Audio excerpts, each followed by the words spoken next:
అపోస్తులుగా పిలువబడుతున్నాడని లేఖన భాగంలో మనకు హెచ్చరిస్తున్నాయి. 4వ అధ్యాయంలో నుండి మరి మనకు పూర్తి వచనమే చదువుతున్నాం కనుక అలాగే చదువుకుందాం. మన మధ్యలో బిడ్డలు చదివి వినిపిస్తారు. మార్కు సువార్త 4వ అధ్యాయం, మార్కు సువార్త 4వ అధ్యాయము మనము చదువుకుందాం. దేవునికి కొంచెం వినిపిస్తాను. ఇక్కడ మనం ఈ లేఖన భాగాన్ని మనము ధ్యానం చేస్తున్నాం. అయితే ఇక్కడ చదివిస్తున్నట్టుగా చూస్తున్నాం.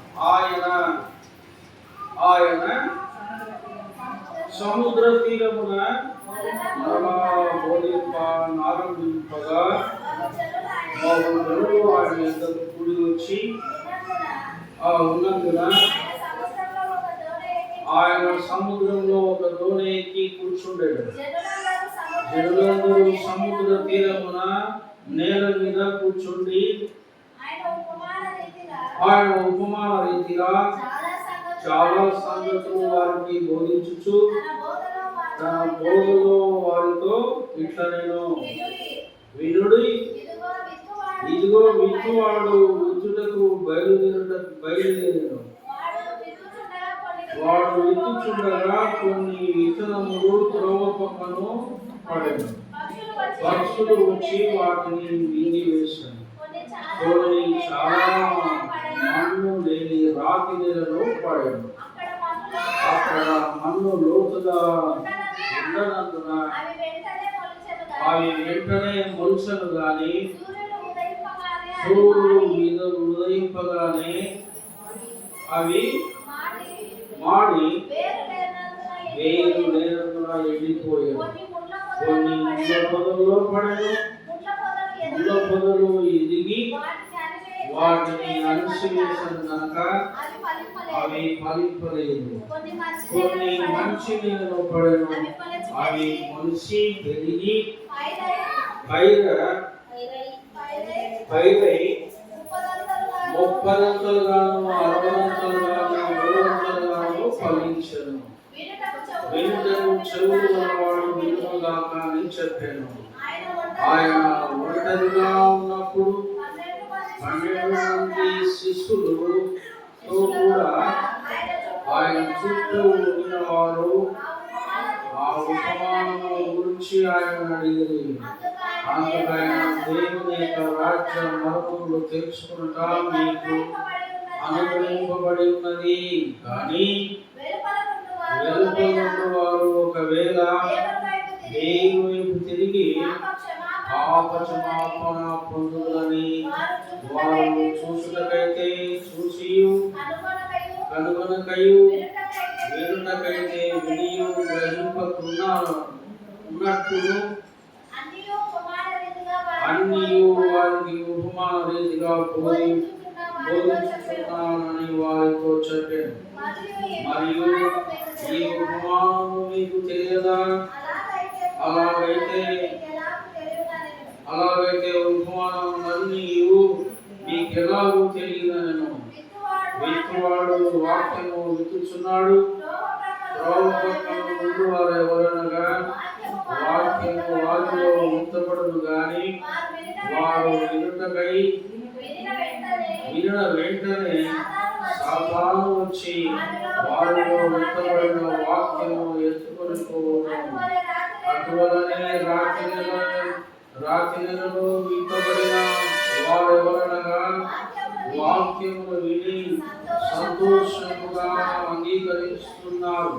అయితే వారిలో వేరు లేనందున కొంతకాలము వారు నిలుతురు గాని వాక్యము నిమిత్తము శ్రమయను హింసయను కలుగుననే వారు అభ్యంతరపడదురు. ఇతరులు ముళ్ళ పొదలలో విత్తబడిన వారు వీరు వాక్యము వినురు గాని ఐహిక విషయాలను ధన మోసము మరి ఇతరమైన అపేక్షయును లోపల వచ్చి వాక్యము అనుసరించడం వలన అది నిష్ఫలమగును. గురించి నేను ఎంతబడిన వాడనగా వాక్యము విని దానిని అంగీకరించి 30 60 ఫలించువాలని చెప్పెను. మరియు ఆయన వారితో ఇంకనూ దీపస్తంభం మీద నుంచుటకే గాని వృక్షము కిందనైనను మంచము కిందనైనను నుంచుటకు తేబడదు కదా. రహస్యమై ఏదైనను తేటపడకపోదు.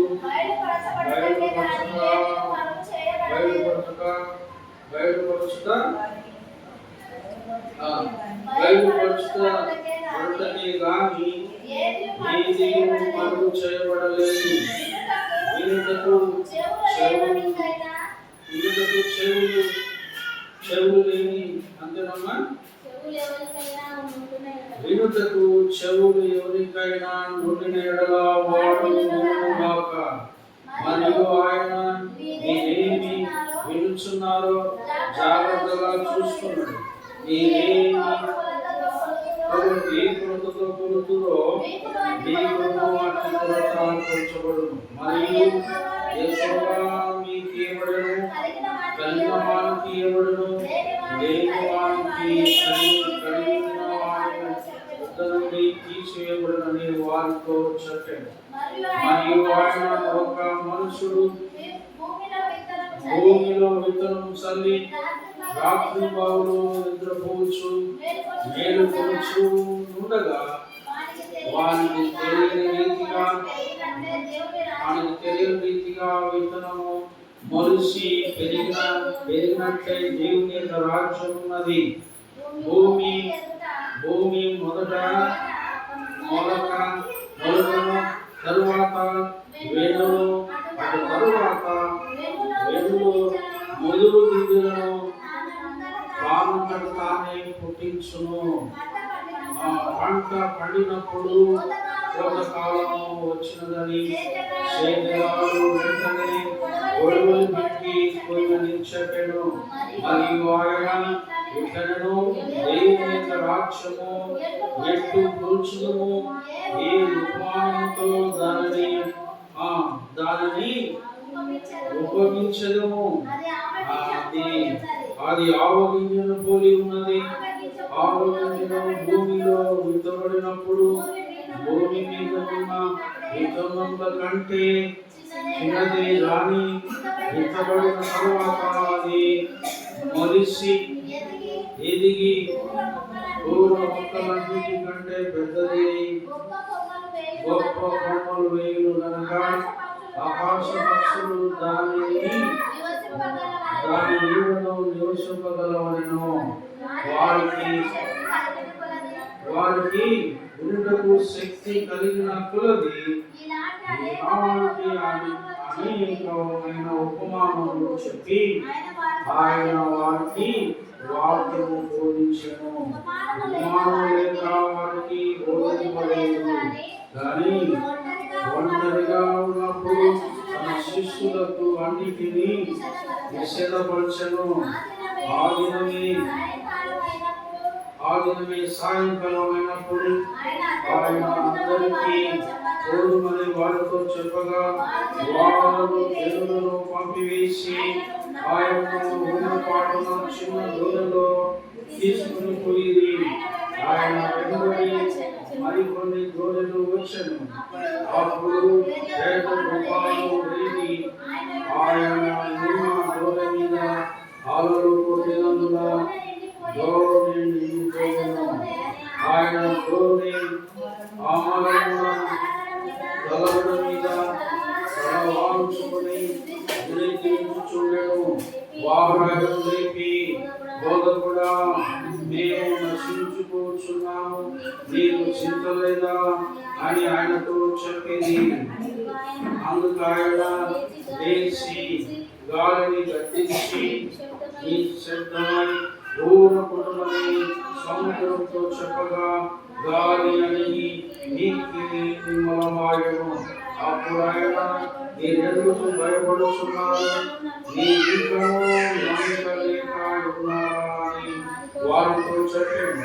వారు మిక్కిలి భయపడి ఆయన ఎవరో గాలియు సముద్రము ఆయనకు లోబడుచున్నామని ఒకరితో ఒకరు చెప్పుకొని దేవునికి స్తోత్రము.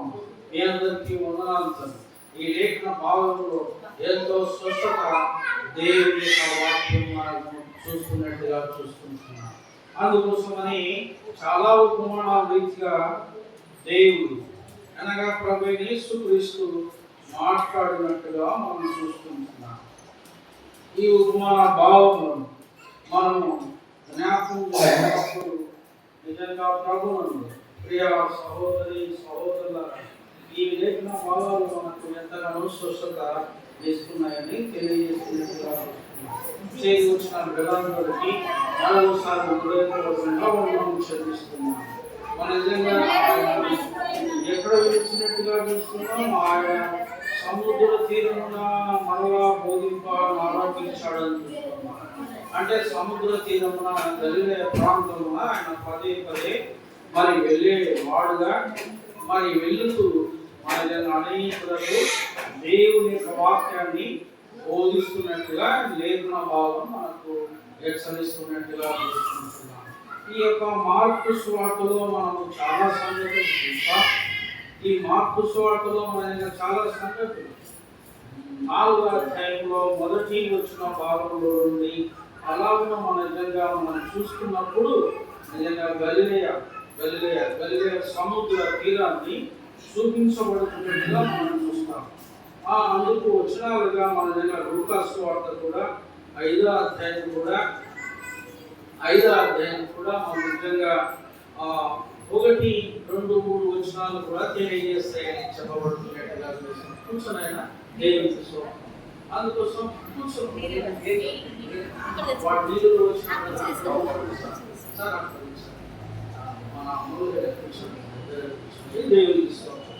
ఇట్లా దేవుని యొక్క వాక్యం మరి మన మధ్యకు అయ్యగారు మన ఎంతో ప్రయాసతో ఘోరతను చూస్తాడు. అందుకోసం ఆయనకు వందనము చెల్లిస్తున్నాం. ఎందుకంటే ఆయన క్రీస్తంగా అనుభవం మన క్రీస్తంగా ఆరాధన కావాలని మన వేచినప్పుడు అడిగినప్పుడు ఇక్కడ పొల్లారంలో ఉన్నదని చెప్పుల ద్వారా ఆ యొక్క లేక ఆ యొక్క కాబట్టి నిజంగా ఇలాగున ఈ యొక్క క్రీస్తు సహవాసంలో మనం ఎదుగడం అన్నది చాలా ధన్యకరం. లోకం మన నిజంగా అది ఎదురకనే ఈ లోకంలో జీవిస్తున్నారన్న సంగతి యేసు ప్రభు స్పష్టంగా నిజంగా ఆయన భూలోకంలో ఉన్నప్పుడు తెలియపరిచినట్టుగా చూస్తున్నాం. క్రీస్తు పూర్వంగాను క్రీస్తు శకంలో కూడా ఎన్నో లేఖన భాగాలు దేవుడు మన నిజంగా యెహోవా దేవుడుగా ఉన్నప్పుడు ప్రవక్తల ద్వారా 29 మంది ప్రవక్తల ద్వారా వివరించినప్పటికీ కూడా లోకము ఇంతవరకు కూడా గ్రహింపలేక మన నిజంగా వారు వారి ఇష్టమైన రీతుల్లో పేర్లలో మన నిజంగా దైవికంగా అంటున్నారు, ఆరాధన కూడా అంటున్నారు లోకం. అయితే మన నిజంగా విగ్రహారాధన సంబంధం కూడా ఆరాధన అంటున్నారు ఈ లోకం. అందుకోసమని అది ప్రాముఖ్యత కాదు అన్నట్టుగా యేసు ప్రభు వారు ఎట్లా వింటారు మీరు, ఎట్లా విని గ్రహిస్తారు మీరు అన్నట్టుగా ఈ 4వ అధ్యాయంలో మాట్లాడుతున్నట్టుగా చూస్తున్నాం. ఈ 4వ అధ్యాయంలో మాట్లాడుతూ ఆయన విత్తువాని ఉపమానం గురించి చెప్తున్నట్టుగా చూస్తున్నాం. నిజంగా ప్రభునందు ప్రియ సహోదరి సహోదరుల ఆ విత్తువాని ఉపమానము మనం ధ్యానిస్తున్నప్పుడు చాలా సంగతి మనం నేర్చుకోవలసిన వారమే. అందుకోసమే ఈ యొక్క విత్తువాని ఉపమానం జ్ఞాపకం చేస్తూ ఆ క్రీస్తుకు పూర్వంగా ఉన్న దినాల్లో కూడా ఏడ్స్కేలుకు ఒక దర్శనం ఇచ్చినట్టుగా చూస్తున్నాం. ఏడ్స్కేల్ 2వ అధ్యాయంలో మనం 1వ వచ్చిన భాగాన్ని చూస్తే ఏమని తెలియజేస్తున్నాం? నరపుత్రుడా అంటే ఏకవచనం కనిపించినప్పటికీ దేశంలో ఉంటున్న నరులందరికీ, అవునా సార్? దేశంలో ఉంటున్న నరులందరికీ, దేశంలో ఉంటున్న స్త్రీ పురుషులందరికీ, అంతేనా బిడ్డ? అదమ్మా దేశంలో ఉంటున్న స్త్రీ పురుషులకు, దేశంలో ఉంటున్న నరులకు, నరమార్పులకు దేవుడు ఏమని బోధిస్తున్నాడు? ఆయన బోధిస్తున్న రీతిని ఒకసారి జ్ఞాపకం చేసుకుంటే ఈ విధంగా విద్వాన్ ఉపమానము చెప్పినట్టుగానే ఉంటుంది. అక్కడ ఏమని చదివిస్తున్నాడు? నరపుత్రుడా, నరపుత్రుడా, నీవు చక్కగా ఫస్ట్ నిలవాలి. ఎక్కడ నిలవాలి? క్రీస్తులో, క్రీస్తు సహవాసంలో, దైవికంలో మనము నిలవాలి. నిలిచినప్పుడు ఏమంటున్నాడు? నువ్వు నిలుసు, నేను మాట్లాడుతున్నానని చెప్తున్నట్టుగా చూస్తున్నాను. మనము నిర్గమాకాండంలో చూస్తే మోసేతో కూడా అదే చెప్తాడు. అయ్యా, ఐగుప్తు దేశంలో నిజంగా ఇశ్రాయేలు ప్రజలు ఉన్నారు, కానీ అయితే వాళ్ళు నా మాట వింటారా? అయితే వాళ్ళు నిజంగా తిరుగుబాటు చేసే జనాంగంగాను, లేక నేనైతే ఐగుప్తు దాసత్వం ధనము కంటే నిజంగా దాసత్వంలోనే మన నిజంగా జీవించడానికి కోసం, నిజంగా క్రీస్తు బిడ్డగా ఉండదాని కోసం మనం ఇష్టపడుతున్నా అన్నట్టుగా నేను ఆ జనాంగాన్ని ఆ యొక్క ఫరో కుమారుడని అనిపించుకోకుండా, ఫరో ధాన్యాన్ని ఆశించకుండా నేను అక్కడ నుండి వచ్చాను అన్నట్టుగా చెప్తున్నట్టుగా చూస్తున్నాం. లేదు, అక్కడ ఉన్న శ్రమలు, అక్కడ ఉన్న బాధలు నువ్వు గుర్తించిన వాడు కనుక నీవే వెళ్ళాలి. మోసే అన్నప్పుడు సరే తప్పించుకోవడానికి మాట చెప్తున్నాడు. నేను నత్తివాడు అదమ్మా, నీ నత్తివాడు, నాకు లేకనే మాట్లాడి కాదు. ఎవరుంటారయ్యా? దేవా ప్రభు అని. మోసే నత్తివాడిని కలగజేసిన వాడు ఎవరు? భోగవాడిని కలగజేసిన వాడు ఎవరు? అయితే నువ్వు నోరు తెలుసుమో నేను మాట్లాడతానని చెప్పినట్టుగా ఇర్మియాలో కూడా చెప్తాడు. ఇర్మియా, నీ నోరు బాగుగా తెలుసు, దాన్ని నింపుతాను, దాన్ని నింపితే నువ్వు మాట్లాడతావు ఇర్మియా అని చెప్పినట్టుగా చూస్తాను. యేసుకేలుతో కూడా చెప్తున్నాడు. ఏమని చెప్తున్నాడు? నరపుత్రుడా, నీవు మొదలు ఏం చేయాలి? చక్కగా నడవాలి, చక్కగా నిలవాలి. అందుకోసమే యేసు ప్రభు చెప్పిన బోధనలో మన విధంగా యోహాను సువార్తలో 14వ అధ్యాయంలో కూడా 6వ వచనంలో కూడా ఏం చెప్పాడు? నేనే మార్గము, నేనే సత్యము, నేనే జీవాన్ని, నా ద్వారా తప్ప ఎవరు కూడా పరలోకం చేరలేడు, తండ్రి వద్దకు చేరలేడని దేశానికి, ప్రపంచానికి, మానవులకు నిజంగా సవాల్ చేసి చెప్పినట్టుగా చూస్తున్నాడు. ఆ విధమైన సవాలే ఇక్కడ కూడా చెప్తున్నాడు. ఈ 4వ అధ్యాయంలో మన చెప్తూ మన ఏమంటున్నట్టుగా చూస్తున్నాం? ఆయన విద్వాని ఉపమానం చెప్పినట్టుగా చూస్తున్నాం. అయితే ఇక్కడ మనం మొదటి వచ్చిన భాగంలో మనం చూస్తున్నాం, ఆయన సముద్ర తీరంలో ఒక దోణి ఎక్కి అని చూస్తున్నాం, కూర్చుండేను అని చూస్తున్నాం. అందుకోసం ఎందుకు దోణి ఎక్కాడు ఆయన అనేది మనము జ్ఞాపకం చేసుకోవాలి. చరిత్ర గ్రంథాలు చెప్తున్నాయి. ఏమని చెప్తున్నాయంటే, ఆ ప్రజలు లోకంలో మనం చూస్తాం కదా, రాజకీయ నాయకులు లోకంలో వస్తే నిజంగా అభిమానులు ఎట్లబోతారు, అలాగే ఒక సినిమా హీరో వస్తే ఎట్లబోతారు ప్రజలు. అంతకంటే ఎక్కువగా యేసు ప్రభు చేసే బోధలు, మన యేసు ప్రభు చేసే సూచక్రియలు, అద్భుత కార్యములు ఏమైనాయి? ప్రజలను ఎవరు మనజంగా వారిని ఆపలేక, వారిని సాధువుగా చేయలేక, మనజంగా వారిని అడ్డగించలేకపోయిన సమయంలో ఏం చేశాడంటే, మన జబదయి కుమారుల యొక్క ఓడలు, మన పడవలు, చిన్న దోణులు ఉన్నప్పుడు నిజంగా ఆ దోణి మీద ఎక్కి కొంచెం లోపలికి తీసుకువెళ్ళినట్టుగా చూస్తున్నాం. ఎందుకంటే ప్రజలు ఎక్కువ అయిపోయారు, వారిని మనజంగా సాధారణంగా ఆపలేకపోయినట్టుగా లేఖన భాగాలు, చరిత్ర గ్రంథాలు చెప్తున్నట్టుగా చూస్తున్నాం. మనం బైబిల్లో కొంతమంటే చదువుతాం, కానీ చరిత్ర గ్రంథాలే చాలా చరిత్ర చూపిస్తాయి, చాలా వాస్తవాలు మనకు నేర్పిస్తాయి, అనుభవం నేర్పిస్తాయి. అట్టి అనుభవం గురించే మన నిజంగా విశ్వాసమైన మనము నేర్చుకోవాలి.